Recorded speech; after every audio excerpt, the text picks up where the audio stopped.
Lotus reality and agro farming వారు premium farm land projects మన పొలం ఫేజ్ 1, 2 మరియు 3 కంప్లీట్ చేసుకొని మన పొలం phase 4 Wasar village at Narayana Khed లో ఆగస్టు 15 ఇండిపెండెన్స్ డే రోజు గ్రాండ్ లాంచ్ చేయడం జరుగుతోంది.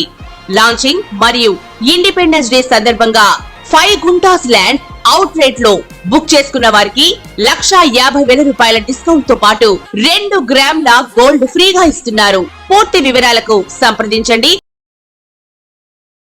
భార్య మూలకంగా పిల్లల మూలకంగా మనకి సంపాదన ఎలా కలిసి వస్తుంది అంటే, ఇప్పుడు చాలామంది పాపం కష్టపడతా ఉంటారు, కలిసి రాదు.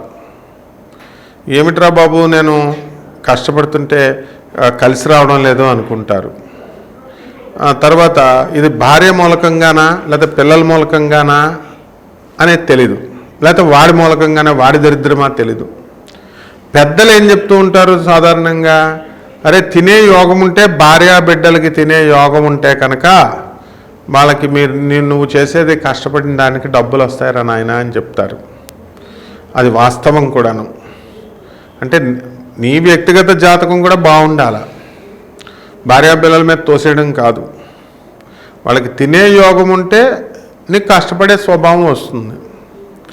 వాళ్ళకి తినే యోగం లేకపోతే నువ్వు సంపాదించు. ఇంకా వాళ్ళేం తింటారు, ఎక్కడేం తింటారు? ఒకప్పుడు అలా ఉండేది. ఇప్పుడు మరి భార్య కూడా సంపాదిస్తుంది, పిల్లలే సంపాదించేస్తున్నారు. మరి 20 సంవత్సరాలు వచ్చేసరికి వాడు ఒక అపార్ట్మెంట్ కొనేస్తున్నాడు, చక్కగా ప్రేమించి తీసుకొచ్చేసి ఒక కోడలు తెచ్చేస్తున్నాడు. వీళ్ళు కూడా ఒప్పుకుంటున్నారు. కాబట్టి 100% ఈ భార్య బిడ్డల యొక్క ప్రభావం ఈ సంపాదన పైన ఉంటుంది, భర్త సంపాదన పైన ఉంటుంది. కాబట్టి రుణానుబంధ రూపేణ పశుపత్ని సుతాలయం, ఈ అప్పులోళ్ళే భార్య బిడ్డలుగా వస్తారు. మనకి పూర్వజన్మలో రుణం ఉండిపోతుంది మనకి. ఆ రుణం కడుక్కోవాలా. ఈ జన్మలో కడుక్కోకుండా మీరు డైవర్స్లు ఇచ్చేసి వెళ్ళిపోతున్నారు చాలామంది. మళ్ళీ మీకు భగవంతుడు ఎందుకు ఇచ్చాడు మీకు మానవ జన్మ? మీకు ఈ జన్మలో మీరు భార్యాభర్తలు ఇద్దరు కలిసి ఉండండి, వాళ్ళు కొట్టుకొనైనా తిట్టుకొనైనా కర్మలు బంధాలు ఉన్నాయి, ఇంతవరకు మీరు సంపాదించుకొని ఇలా ఒక చోట పడి ఉండండి అని ఇస్తున్నారు. మీరు విడాకులు తీసేసుకుంటే మళ్ళీ నెక్స్ట్ జన్మలో ఈమె మీ భార్య కింద వస్తుంది. కంపల్సరీ రుణానుబంధం కట్ అవ్వదన్నమాట. ఆ రుణం పూర్తిగా తీర్చుకోవాలి. కాబట్టి ఇదంతా ఎందుకు? చక్కగా ఆడవాళ్ళ పాపం చెప్తారు, కడుక్కోరా నాయన, కడుక్కో, ఇక్కడే కడుక్కో, జన్మ నాతో ఉండు, నువ్వు సంపాదించు, నా పిల్లల్ని చూడు, నన్ను చూడు అని. ఎక్కితే కదా బ్రెయిన్కి, ఎక్కదు. అలాగే ఈ వ్యక్తిగత జాతకంలో మనకు కొంతమందికి ఈజీ అర్న్డ్ మనీ వస్తుంది చాలా తేలిగ్గా, ఇలా ఊరికనే కష్టపడగానే. వాళ్ళకి గురువు స్ట్రాంగ్గా ఉన్నా, ధనస్థానంలో గురువు ఉన్నా, లాభస్థానంలో గురువు ఉన్నా, ఇలా కొన్ని కాంబినేషన్స్ ఉంటాయి. వాటి వల్ల వాడు పెద్ద తెలివితేటలు లేకపోయినా సరే బ్రహ్మాండంగా సంపాదించేస్తాడు. ఇప్పుడు టి అంజయ్ గారు ఉన్నారు, 5వ క్లాస్ కూడా చదవలేదు, ముఖ్యమంత్రి అయిపోయాడు. అంగుచాప్ట ఇలాగ కొట్టేవారు ముద్ర, ముఖ్యమంత్రి అయిపోయారు. అలా ఈజీ అర్న్డ్ వ్యాపారస్తులు ఉంటారు. ఈ అంబానీలు వీళ్ళంతా ఏమీ ఐఐటీస్లో చదవలేరు. వీళ్ళంతా టాటాలు, వీళ్ళంతా మామూలు స్కూళ్ళల్లో చదివారు. సత్యానాదిళ్ళ మామూలు హైదరాబాద్ పబ్లిక్ స్కూల్లో చదివాడు, కానీ యావరేజ్ స్టూడెంట్ ఇంజనీరింగ్లో. వీళ్ళంతా సీఈఓలు ఎలాగైపోయారు మరి? అంటే అదృష్టం అనేటటువంటిది ఉంటుంది, వాళ్ళ భార్యాబిడ్డల యొక్క అదృష్టం ఉంటుంది. కాబట్టి మనకి భార్యాబిడ్డలు కంపల్సరీ మనం పోషించాల్సినటువంటి బాధ్యత మనకు ఉంది. భార్యాబిడ్డలను కనుక పోషించకుండా మనం వదులుచుకోవాలని చూసినా, బాధ్యత తప్పించుకొని తిరగాలని చూసినా మనకి పక్షవాతం వస్తుందని చెప్తుంది శాస్త్రం. కాబట్టి ఈ జన్మలో మనకి అవయవాలన్నీ ఆడదాని శాపం అన్నమాట, మామూలు శాపం కాదు. ఆడదంటే ఆదిశక్తి, పిల్లలంటే సుబ్రహ్మణ్యేశ్వర స్వామి. తప్పకుండా శపిచ్చేస్తారు, పైకి చెప్పుకోలేరు పాపం ఆడవాళ్ళు, నోట్లో తిట్టుకుంటారు, అదే శాపం కింద వస్తుంది. నేను చూశాను చాలామందిని, నువ్వు లారీ కింద పడతావు, నువ్వు లారీ కింద పడతావు, నువ్వు లారీ కింద పడతావు అని ఒక ఆవిడ భర్తను ఎప్పుడు అనేది. ఏంటత్తా ఇలా అంటున్నావు అని చిన్నప్పుడు మేము రైల్వే కోర్ట్స్లో రాజమండ్రిలో అనేవాళ్ళం. వాళ్ళ భర్త కె వీరాస్వామి అలాగే లారీ కింద పడి చచ్చిపోయాడు. ఇదేమిట్రా బాబు అంటే ఆడది ఆదిశక్తి. ఇంకొకడు నీ పెళ్ళం వదిలేయా, నీ పెళ్ళం వదిలేయాలా, నీ పెళ్ళం వదిలేయాలా అనేది వాళ్ళ మొగుడిని. ఏమిట్రా బాబు ఇలా అంటుంది అనుకున్నాను. ఆవిడే వదిలేసింది ఒక శుభముహూర్తాన్ని. వాడేమో ఈమె పాపం చాలా మంచిగా ఉండేది, విలేజ్ నుంచి వచ్చింది, రైల్వేలో జాబు, చక్కగా మామూలుగా ఉంటే నువ్వు బాగా తయారవు అని బ్యాగ్ ఇచ్చి, హ్యాండ్ బ్యాగ్ ఇచ్చి డ్రెస్సులు వేయమనేవాడు. మామూలుగా సాంప్రదాయంగా ఉండేవాళ్ళు, మేకప్ వేసుకో అని. వీళ్ళు వద్దు అనేది పాపం ఆవిడ.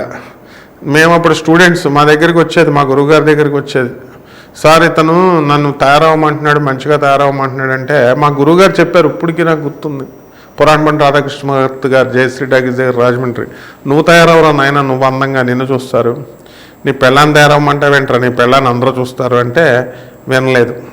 ఆవిడ నెమ్మదంగా భర్త చెప్పినట్టుగా మారింది. చక్కటి డ్రెస్సులు వేసింది, మేకప్లు వేసుకుంది, లిప్స్టిక్లు పెట్టుకుంది. కొన్నాళ్ళకి 4-5 నెలలకి ఈమె సీనియర్ అయిపోయింది. ఒకనొక శుభముహూర్తంలో ఆమె వేరే వాళ్ళతో వెళ్ళిపోయింది. కాబట్టి వాళ్ళు చెప్పిందే జరిగింది. మన నోటితో స్త్రీ ఏదంటే అది జరుగుద్ది. కాబట్టి మనం భార్యల్ని హింసించకూడదు, పిల్లల్ని హింసించకూడదు. కాబట్టి భార్యాభర్తల యొక్క బిడ్డల యొక్క ప్రభావం మన ధనం మీదే కాదు, మన వ్యక్తిగత జాతకాల మీద కూడా ఆధారపడి ఉంటుంది ప్రతి వ్యక్తికి. మా అమ్మ అంటే నాకు చాలా ఇష్టం, మా అక్క అంటే నాకు చాలా ఇష్టం, మా చెల్లెళ్ళు అంటే చాలా ఇష్టం అని భర్తలు చాలామంది భార్యల దగ్గర ఫోజులు కొడుతూ ఉంటారు, బిల్డప్లు ఇస్తూ ఉంటారు. మీరు అనుకుంటారు మీ భార్యలు ఏదో మిమ్మల్ని మెచ్చుకుంటారని, వాళ్ళు లోన తిట్టుకుంటారు. ఎప్పుడూ నువ్వు కూడా వాళ్ళ తమ్ముళ్ళని, వాళ్ళ తల్లిదండ్రులని నువ్వు మంచిగా చూస్తే తప్పకుండా నిన్ను మెచ్చుకుంటారు. కానీ నీకు అంత విశాల బుద్ధి ఉండదు కదా. మరి నువ్వు మీ అమ్మ మీ నాన్నల్ని, మీ అక్క చెల్లెల్ని పార్షాలిటీగా చూస్తావు, మరి వాళ్ళని చూడవు కదా. కాబట్టి అప్పుడు ఎందుకు మెచ్చుకుంటారు? నేను అబల కాబట్టి పాపం నోటితో ఏమందు, తెలివైంది ఆడది, పైకి చెప్పదు, చేయాల్సింది చేసేస్తుంది అండర్ గ్రౌండ్లో.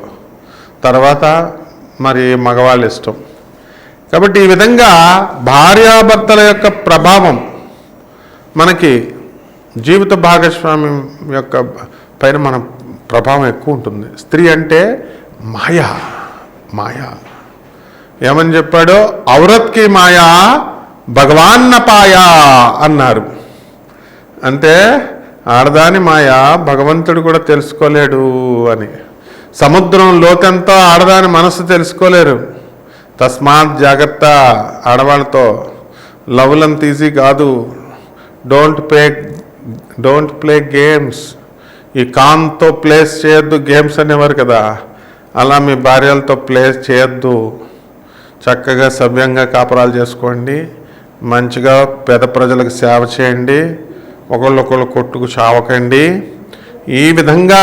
ఈ విధానంలో కనుక మీరు వెళితే మీ పిల్లలు బ్రహ్మాండంగా పైకి వస్తారు.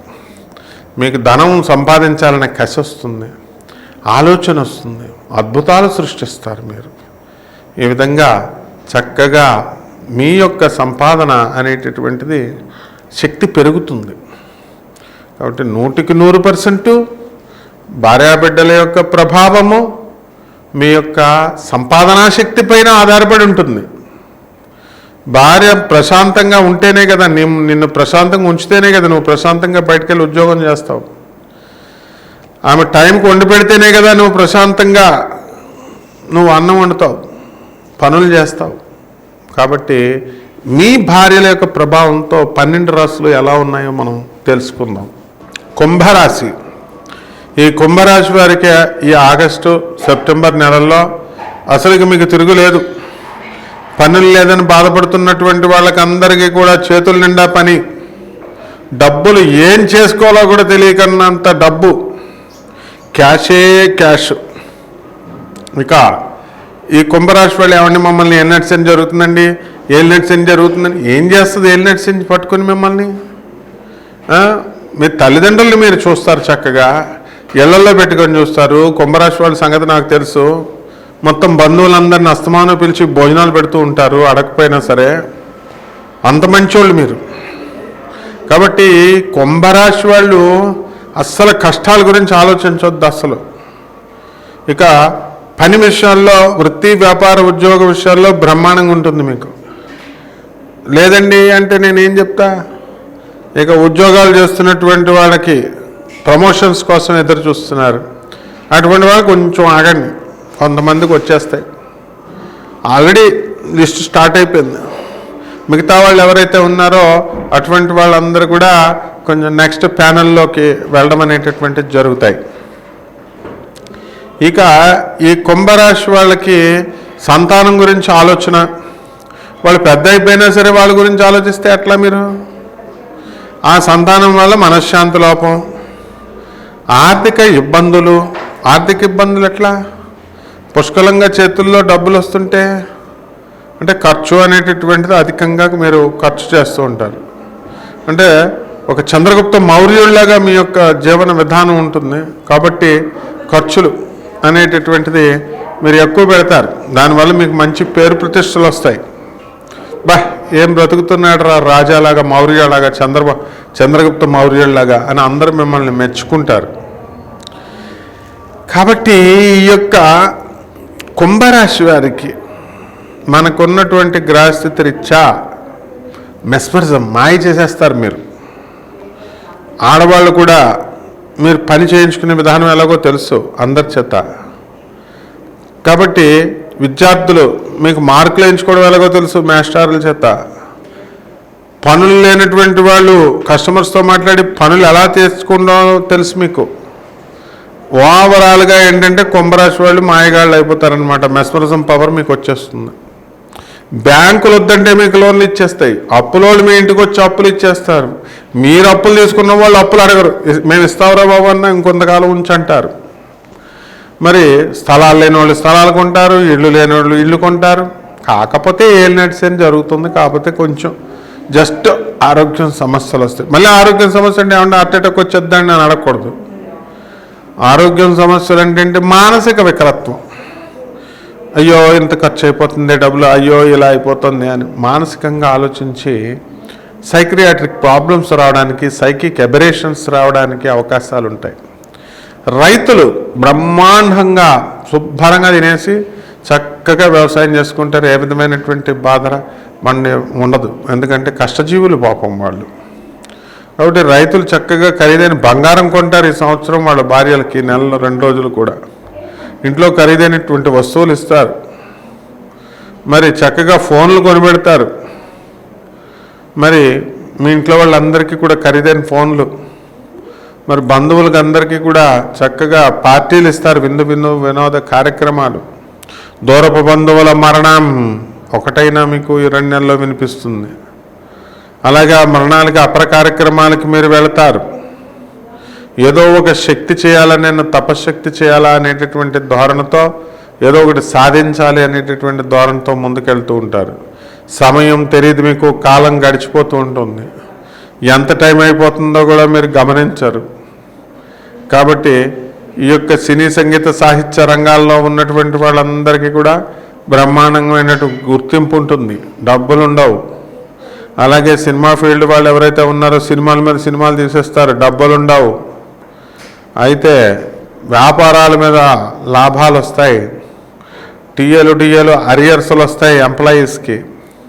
ఈ డిపార్ట్మెంటల్ స్టోర్స్, బట్టల వ్యాపారాలు అన్నీ కూడా బ్రహ్మాండంగా ఉంటాయి. వాచ్ల షాప్ పెట్టుకున్నా బ్రహ్మాండంగా ఉంటాయి, టైం చెప్పొద్దు కాబట్టి ఈ యొక్క మీ యొక్క కుంభరాశి వారి యొక్క టైం ఎలా ఉందంటే మౌర్య టైం లాగా ఉంది. మౌర్యన్ పీరియడ్ అంటాం మనం హిస్టరీలో. అంత అద్భుతమైనటువంటి కాలం అన్నమాట అది. కాబట్టి వివాహాలు కానటువంటి వాళ్ళకి వివాహాలు అయిపోతాయి. సంతానం లేనటువంటి వాళ్ళకి సంతానం కలుగుతారు. విదేశాలకు వెళ్ళాలనుకున్న వాళ్ళు విదేశాలకు వెళ్ళిపోతారు.